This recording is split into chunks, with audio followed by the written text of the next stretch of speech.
సంగారెడ్డి జిల్లా చిన్నారం మున్సిపల్ పరిధిలోని మంకంపేట గ్రామంలో గ్రామ కంఠస్థలం కబ్జా వ్యవహారం తీవ్ర వివాదంగా మారింది. గ్రామానికి చెందిన సుమారు 900 గజాల గ్రామ కంఠ భూమిని మాజీ సర్పంచ్ భర్త ఆక్రమించి ఇతరులకు అమ్ముకున్నాడని గ్రామస్తులు ఆరోపిస్తున్నారు. ప్రస్తుతం ఈ భూమి మార్కెట్ విలువ కోట్ల రూపాయలకు చేరుకుందని వారు చెబుతున్నారు. గ్రామ అభివృద్ధికి సహకరించాల్సిన స్థానంలో ఉన్న మాజీ సర్పంచ్ కుటుంబమే గ్రామానికి చెందిన ప్రభుత్వ భూమిని కబ్జా చేయడం బాధాకరమని గ్రామస్తులు ఆగ్రహం వ్యక్తం చేస్తున్నారు. గ్రామ కంఠంగా నమోదైన ఈ స్థలాన్ని అక్రమంగా స్వాధీనం చేసుకుని కొంతమందికి విక్రయించాలని వారు ఆరోపిస్తున్నారు. ఈ విషయంపై పలుమార్లు స్థానిక అధికారులకు ఫిర్యాదులు చేసినప్పటికీ ఇప్పటి వరకు ఎలాంటి చర్యలు తీసుకోలేదని గ్రామస్తులు వాపోతున్నారు. అధికారులు నిర్లక్ష్యం వహిస్తున్నారని ఆరోపిస్తూ గ్రామస్తులు ఆందోళనకు దిగారు. గ్రామానికి చెందిన ప్రభుత్వ భూములను రక్షించాలని, కబ్జా చేసిన వారిపై కఠిన చర్యలు తీసుకోవాలని, భూమిని తిరిగి గ్రామానికి అప్పగించాలని గ్రామస్తులు డిమాండ్ చేస్తున్నారు.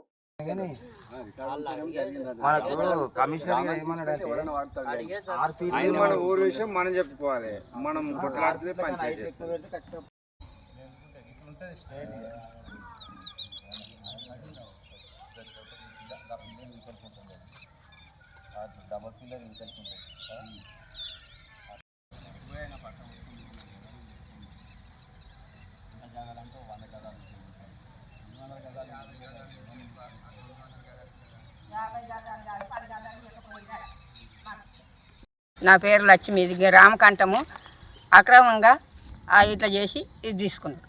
ఏం చేశారు? ఏమి అమ్ముకుంటున్నాడు. ఎవరు సర్పంచ్ సార్, మాజీ సర్పంచ్ అంతే. మా పెంటలు గింటలు ఉన్నాయంటే మేము కూడా అంటే కూడా మాది కూడా తీసుకొని మాకు కూడా అమ్మి మా పాలెలకు ఇచ్చేసారు. నాకు లేదంటున్నారు. మేము కూడా అడిగితే సర్పంచ్ సార్ నరేందర్, మాది 200 గజాలు ఉంది. ఇది మొత్తం అంతా కలిసి 900 గజాలు ఉంది. మాది 200 ఉంటుంది అడికి.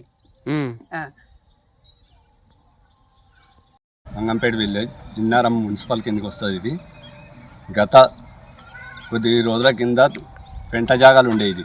ఈ స్థలం 900 గజాలు ఉంది. ఇది సర్పంచ్ ఏం చేసిండంటే మా పెంట జాగాలంటని అమ్ముకోవడం జరిగింది. తర్వాత ఏమైందంటే పెంట జాగాలు పేద ప్రజలకు అందరికీ ఉంటాయి. ఉంటే ఒక 100 గజాలు ఉంటుంది. 900 గజాలు ఏ ఒక్కరికి మాత్రం ఉండదు గ్రామకంఠంలో. దీని గురించి మున్సిపల్లో కంప్లైంట్ చేయడం జరిగింది. 3 సార్లు కంప్లైంట్ చేసినాం. 2 సార్లు ప్రజావానికి వెళ్ళాం, కలెక్టర్కి ఇచ్చినాం. కలెక్టర్ రిప్లై ఇచ్చింది కూడా, ఎవరికి కమిషనర్కి ఇచ్చింది. అయినా ఇంతవరకు ఎలాంటి స్పందన లేదు దీని మీద. దీని గురించి చర్యలు తీసుకోవాలని చెప్తున్నా. నా పేరు వెంకటేష్. ఇది గత 5-6 నెలల నుంచి మేము కమిషనర్కు డిసెంబర్లోనే ఇచ్చాం కంప్లైంట్. ఇచ్చినప్పటికీ ఒక్కరోజు కూడా స్పందించలేదు. ఇప్పటికి 3 సార్లు కమిషనర్కి ఇచ్చినాం, 2 సార్లు ప్రజావానికి వెళ్ళినాం. అయినప్పటికీ కూడా స్పందన లేదు. సో ఎలక్షన్ టైంలో మొత్తం అడావిడిగా మొత్తం గోడలు పెట్టడం జరిగింది. ఇది ఇంచుమించు 800-900 గజాల జాగా ఉంటుంది. అయినప్పటికీ మేము ఎన్నిసార్లు కమిషనర్ చెప్పినా పట్టించుకోవట్లేదు. ఇది ఇక్కడ వేరే వాళ్ళది కూడా పెంట జాగాలు ఉండే అంతా బౌండరీ చేసుకొని మొత్తం కబ్జా చేసుకోవడం జరిగింది.